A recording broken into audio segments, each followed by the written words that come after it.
We're now learning Mishnah Masechet Zevachim, perek Mishnah Hay. Mishnah begins, Zivchei Shalmei Tzibur va'ashamot, that the Zivchei Shalmei Tzibur, so that's a hard phrase. Shalmei tells us it's a korban shlamim.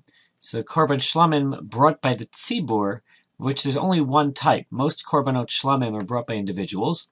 On Shavuot, there's a korban called the korban shtei halechem, which involves the first cuttings of the wheat harvest, and that is brought along with several other korbanot. It is brought with 2 sheep, which is a korban shlamim, but a communal korban shlamim.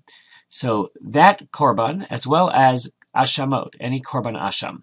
And then the Mishnah pauses and tells us Elohein ashamot, and there are 6 types of korban asham. Asham is literally a guilt offering, distinguished from a korban chatat, which is a sin offering, and we got to korban chatat already, but this is now the korban asham. So number 1 is asham gzelot.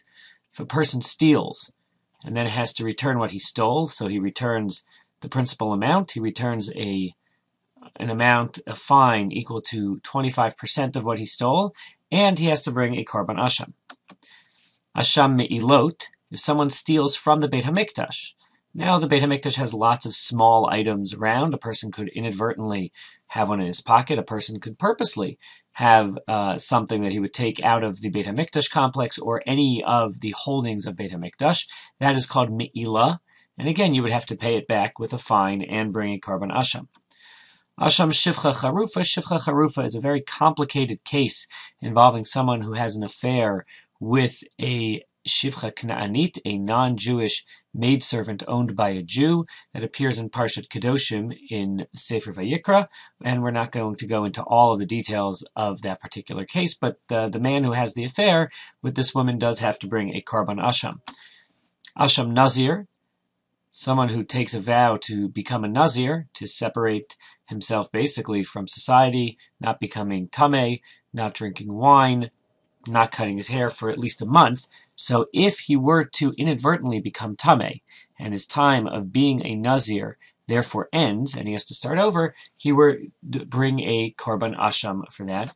And an asham matzorah, someone who gets tzara'at, some sort of a skin disease that most famously one contracts for speaking Lashon Hara, although the Gemara in Masechet Zevachim gives 6 other reasons why you might get tzara'at.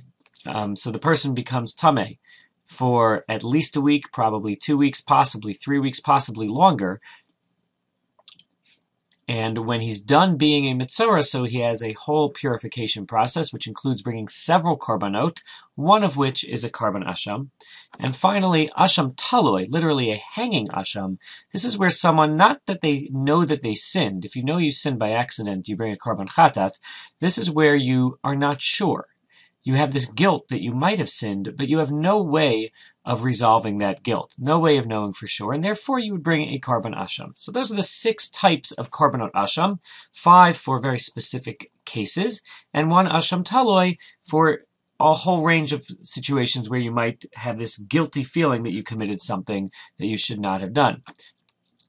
So for all of these korbanot, again, the Zivchei Shalmei Tzibur and the Ashamot, Shchitatan Batzafon, they are slaughtered in the north, in the Beit HaMitbachayim, in the slaughterhouse area to the north of the Mizbeach.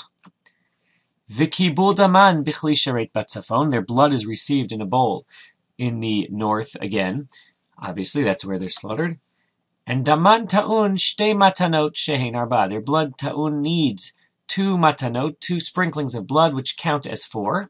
As we explained in the last Mishnah, that means the blood will be sprinkled on the northeast corner of the Mizbeach, as well as the southwest corner, and therefore the blood will go on all 4 sides of the Mizbeach, and it will be as if it was sprinkled 4 times, even though you only sprinkle twice.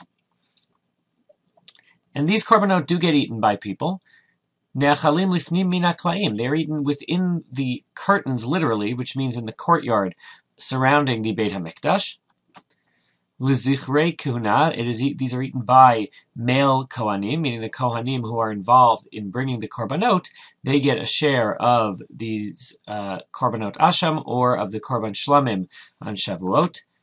B'chol ma'achal, they can be eaten and prepared in any way the kohanim want. They can be broiled, they can be boiled, They can be cooked however. No limitations on that. Liyom v'layla ad chatzot. And they have the day on which the korban was brought through the night until midnight. And again, midnight in this case is not 12 o'clock midnight. It is what we call halachic midnight, chatzot, which is midway between the beginning and the end of night, between sunset and the following sunrise.